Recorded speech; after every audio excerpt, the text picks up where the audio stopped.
Halo, selamat pagi. Assalamualaikum warahmatullahi wabarakatuh. Pojokers dimanapun Anda berada, salam jumpa lagi dari Pojok Juara 2020. Hadir bersama saya sekarang Dr. Rian. Selamat pagi Dr. Rian. Selamat pagi Pak Yusri. Baik, barangkali mungkin sebelum kita bercerita lebih jauh tentang apa sih sebenarnya tema kita hari ini, saya ingin memperkenalkan dulu acara kita ini, Dr. Rian. Acara kita ini merupakan salah satu program budaya kerja OJK yang intinya dari kegiatan podcast kita ini adalah untuk memberikan informasi kepada seluruh lapisan masyarakat. Ada yang namanya kita sebut edukasi dan sosialisasi. Jadi sebenarnya semua lapisan masyarakat bisa mendapatkan akses atau bisa mendapatkan pengetahuan, tapi pengetahuannya tidak terbatas melulu kepada sektor jasa keuangan atau berbicara tentang bank, industri keuangan, tidak. Jadi kita di sini di podcast kita ini nanti bisa berbicara, bisa mengenai hiburan, bisa mengenai budaya, bisa juga mengenai kesehatan.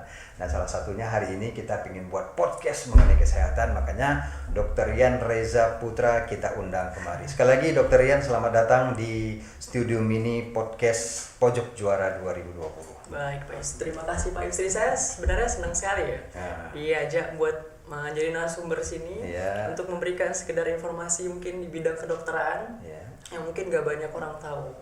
Nah, itu dia, banyak orang yang tidak tahu, terutama yang menyangkut dengan kondisi COVID sekarang. Nah, hari ini sebenarnya kita pingin cerita-cerita, tidak usah terlalu melebar, tentang COVID-19 itu apa sih. Lalu bagaimana sebenarnya pemerintah sudah melakukan kebijakan mengenai work from home. Lalu kita lihat masyarakat, euforia masyarakat di luaran sana kayaknya happy aja, kayaknya nggak ada masalah tuh dengan. Padahal sebenarnya kalau kita membaca beberapa literasi, membaca beberapa keterangan, sepertinya COVID ini kan begitu menyeramkan. Iya, betul sekali. Nah, barangkali sebelum terlalu jauh saya menjadi prolog dari acara kita, diskusi kita hari ini, Dr. Rian.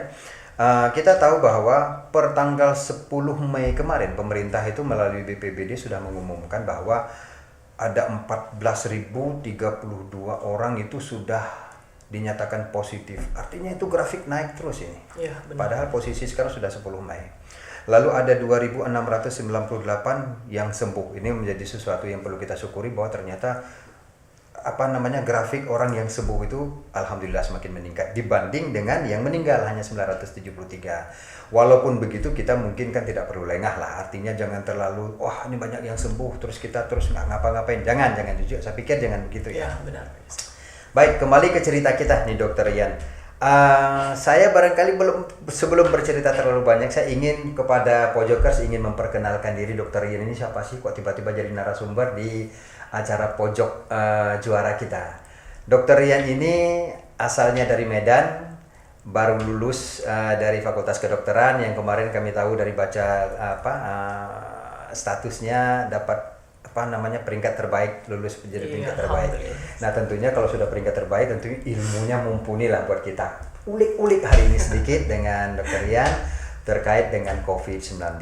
Baik, kita mulai saja Dr. Rian ya, kita santai saja, kita cerita di studio ini kita. Saya pingin begini Dr. Rian. COVID-19 ini kita tahu datangnya dari Wuhan. Wah, datangnya nggak tanggung-tanggung dari Tiongkok sana, datang kemari dan awal Maret. Ternyata di Indonesia sudah langsung divonis ada 2 orang. Dari 2 orang itu terus meningkat. Pertanyaan yang paling mungkin jadi orang awam, apakah memang seserem itu COVID ini? Atau apa sih COVID itu sebenarnya? Virus jenis apa sih COVID ini? Silakan Dr. Rian. Karena COVID ini akhir-akhir ini menjadi topik yang sangat kita bilang panas lah ya Pak Yusri ya untuk dibahas ya. Jadi mungkin saya ingin memberitahu sedikit informasi tentang apa sih virus COVID ini. Jadi sebenarnya di dunia itu sendiri, di dunia kita sekarang itu udah beberapa kali dunia ini pernah pandemi virus COVID. Artinya COVID virus itu sudah beberapa kali muncul? Sudah beberapa kali Pak Yusri. Itu 2002 pernah ada endemi juga, kita sebut dengan SARS. Kemudian pada 2012 juga ada MERS-CoV.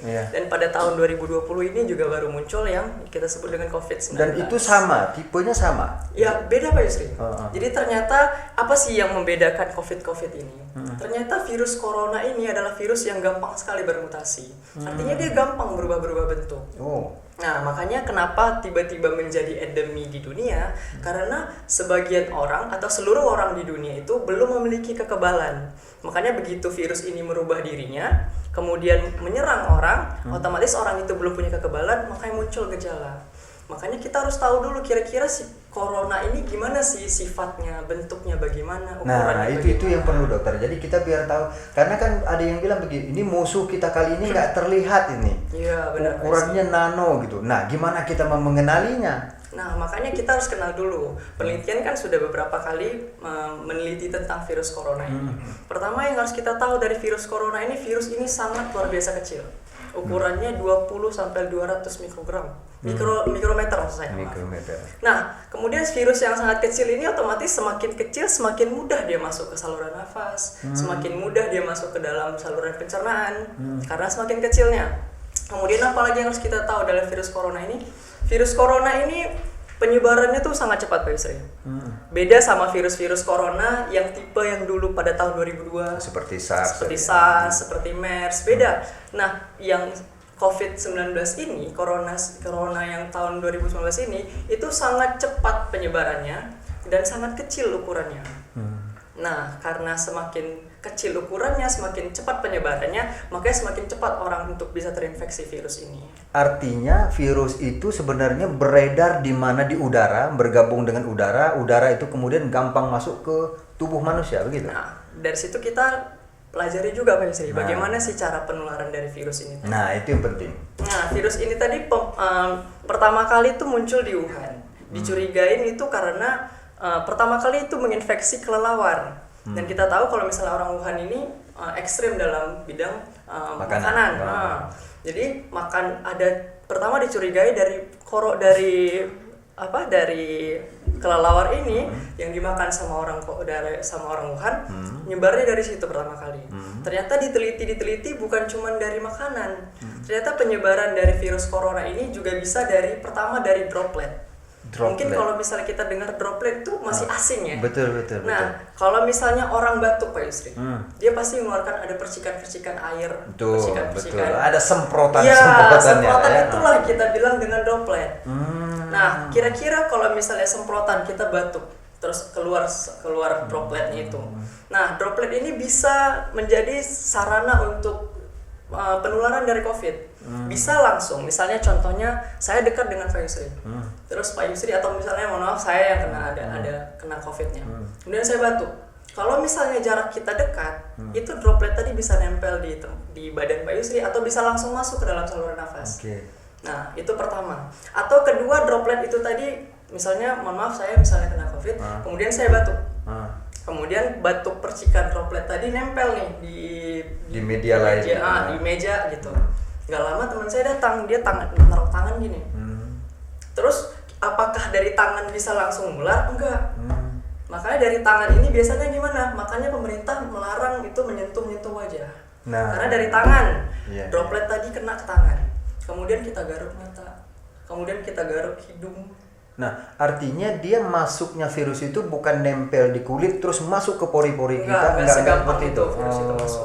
Oke. Nah, gitu paling cepat itu penularan itu dari droplet. Kemudian dia pegang sesuatu yang ada dropletnya tadi.